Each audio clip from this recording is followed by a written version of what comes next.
तो question number 3 करते हैं इसके। Check whether the relation are defined in the set 1 2 3 4 5। हमें कोई भी सेट दे रखा है 1 से 6 तक का एज, और रिलेशन किस तरह से डिफाइन है कि आर के अंदर, रिलेशन के अंदर वो सारे पेयर आएंगे such that B is equal to A plus 1 is reflexive, symmetric और ट्रांजिटिव। ये हमें देखना है कि ये रिफ्लेक्सिव है, सिमेट्रिक है, ट्रांजिटिव, कौन सी प्रॉपर्टी को ये सेटिस्फाई करता है।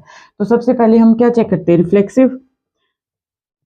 रिफ्लेक्सिव के लिए हम क्या चेक करते हैं, जहां पर भी हमारे पास रिलेशन में, जहां पर भी रिलेशन में हमारे पास बी होता है उसकी जगह पे हम ए पुट करके देखते हैं।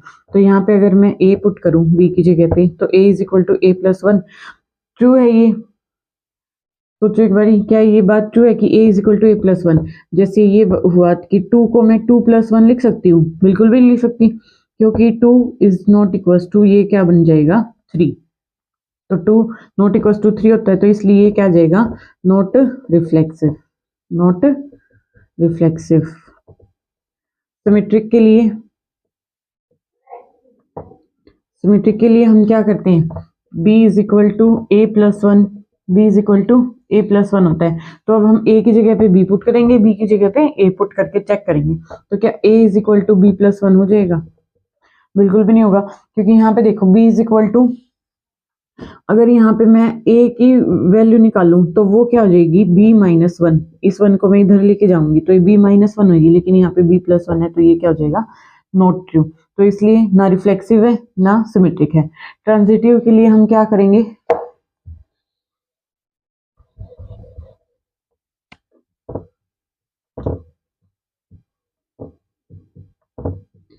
ट्रांजिटिव के लिए हम क्या करेंगे, हमारे पास क्या गिवन होता है, b is equal to A plus 1 और फिर c क्या हो जाएगा, c is equal to B plus 1।